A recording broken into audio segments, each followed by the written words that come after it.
What a win for the Duluth Huskies tonight. Bottom of the 8th inning, they were down 4-1 and ended up with a 5-4 victory. Matthew Hargrove here alongside with Zach Linfield. Welcome into the Duluth Huskies postgame show. Our sideline reporter Brendan Reilly is standing by Ambrin Wojcik, who had an amazing night. Brendan? Thanks very much, guys. Being joined now on the field by Ambrin Wojcik after he goes 3 for 3, picks up an RBI in that 8th inning as well. Ambrin, when you look at today's game, you guys were down for most of it. That 8th inning comes around, able to put up 4 runs. What was the mentality going into that 8th inning for you guys? I think most of the time it's just getting it to the next guy. I mean, we've had some innings where we get walked a lot, but that inning we ended up with 3-4 base hits, and guys came up big, and they weren't trying to do too much, so they just got to the next guy. Got it to the next guy, and now for you, Ambrin, after you had your struggles in Mankato, able to come back, get a hit yesterday. It must have felt good, and today you end up going 3 for 3 with a double. Just what was the mentality going into today and ever since getting back Mankato at the plate? Yeah, Mankato, the weird part is I didn't feel too bad. I mean, I was hitting balls hard. I felt all right. So, I mean, sometimes they're going to fall, sometimes they're going to not. A couple of those were not very hard hit, but they're going to fall, and that's baseball for you. Well, that's baseball, and now for you guys, after the 13-2 loss in Mankato, you guys come out able to win a close one yesterday in game number 1, and then after losing last night 10-6, you guys were able to come out, and even when things were going your way through the first 7.5 innings, you guys were able to finish it out. What does that say about this team here in the second half? I mean, being able to put up an 8 spot or a 4 spot in the 8th inning is pretty big. I think this team is a lot different in the second half, so, I mean, we're just trying to play for one another and not try and do too much, so it's working right now, and I think we're going to ride with it. Now, Johnny Guzman was able to give you guys 6 innings, then Caden Griffin came in, got you 2 big innings, and Jared Southern to close it out for his 2nd save of the year. How important has this pitching staff been for you guys for the success in this second half? I mean, being able to have the pitching we had today was awesome. Johnny, I mean, goes 6-7 innings every time. And then Griff came out of the pen, did really well. And Southern, every single time he comes in, you know the game's over. So it's nice to have those guys being able to come in, throw strikes, and do the job. Now, after the first half where you guys are pretty much out of it early on, it's so tight in the Great Plains East Division now in the second half. How much more enjoyable is the baseball you guys are playing knowing that really every game matters? I mean, it's a lot more fun to win. I mean, the coaches emphasize that it's a brand new second half, so I mean it's a lot more fun to win, and we want to try and keep it going. Well, Ambrin, thank you very much for your time. We'll send it back up to Matt and Zach in the Crow's Nest, guys.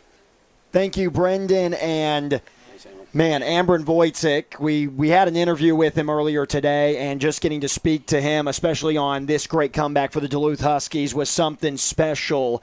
And the Huskies, it was looking bleak. Mudpuppies and the Mudpuppies had a 4-1 victory going into the bottom of the 8th, and the Duluth Huskies, I know the Huskies, we've been using the slogan, new half, new Huskies, for the entire second half, but really this just looks like a new ball club right now, especially with that comeback. Yeah, the second half skis, as the social media has kind of coined. They said don't let the Huskies get hot, and currently I would say they're hot in the second half. 9 total games, they've won 6 of those games with a record of 6-3. As I mentioned earlier, Eau Claire and La Crosse are both winning, and I'm assuming they're going to end up winning tonight, or maybe we shouldn't assume because Minnesota looked like they had our number all night by a score of 4-1, and then we made our way back. But by winning tonight, it's such a solid game after last night's loss to Eau Claire in pretty ugly fashion. Let's take a look at that bottom of the 8th inning for the Duluth Huskies, or we will here in a second. But to talk about that inning, you get the appearance from Johnny Guzman, who it was just unlike him tonight, especially in that 4th inning. All 4 runs for the Minnesota Mudpuppies came in that 4th inning. And Johnny Guzman, you could tell in the early going, he just didn't have his usual stuff. And I said on the broadcast I wasn't really surprised by that, performance or the 4th inning by Johnny Guzman. But at the end of the day, 6 innings, only giving up 4 runs, pretty good outing. Well, I would say, too, that second time through the lineup for the Mudpuppies order got significantly better. They took more patient at-bats at the plate. They started to make solid contact. And the issue for Guzman isn't the walks usually, it's the solid contact.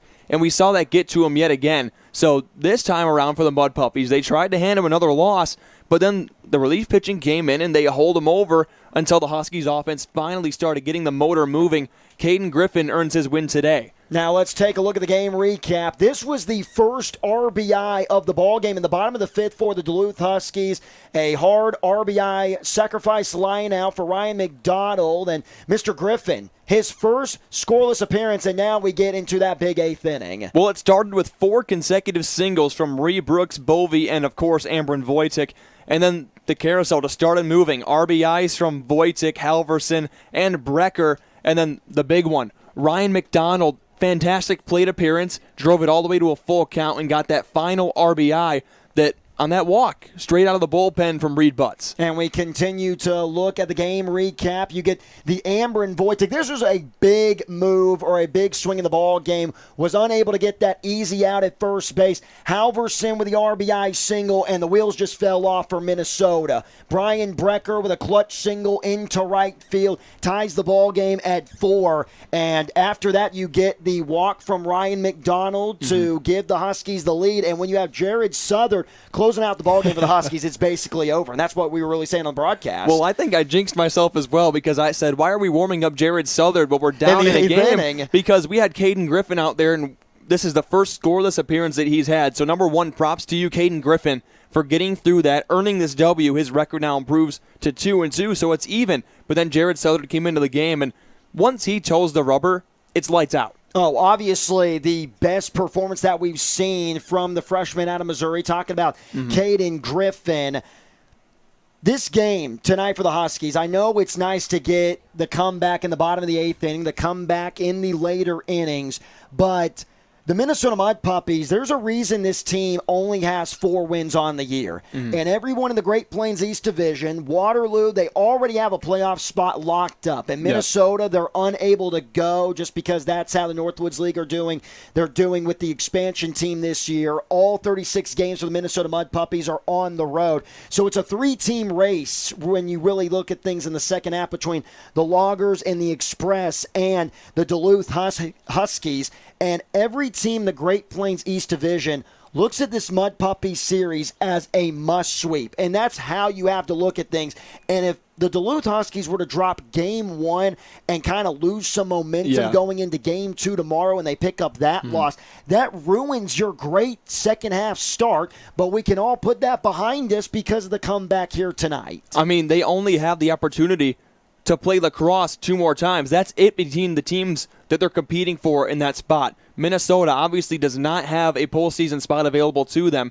And then lacrosse, a 2-game series here at the Wade. They're going to have to take both of those games to have that competitive advantage over the division rival. They don't see Eau Claire again, so they have to beat the teams like this. And, I mean, I'm not looking down on Minnesota at all, but it's kind of obvious that the talent between them and the rest of the league just isn't there. And sad for the Minnesota Mudpuppies, this was their chance for the first time this year to pick up back-to-back wins. They had the win in their last game against the Wilmer Stingers back on July 9th. And because of the schedule, it's not like the Duluth Huskies where you have game after game after game. And the Minnesota Mudpuppies, this has got to take a toll on you when you really look at the season that they have had, and then to lose this one, now moving to 4-19 on the year. That's going to do it for us in the nest. The Duluth Huskies with one of the more memorable comebacks that you will see for the 2021 season with a 5-4 victory, 4 runs in the bottom of the 8th. It was an honor to watch. Absolutely. Oh, yeah. Oh, my goodness gracious. Huskies, another great second half victory for myself, Matthew Hargrove, and my broadcasting partner, Zach Linfield. We wish you a good night. You have been watching the Northwoods League Baseball Network.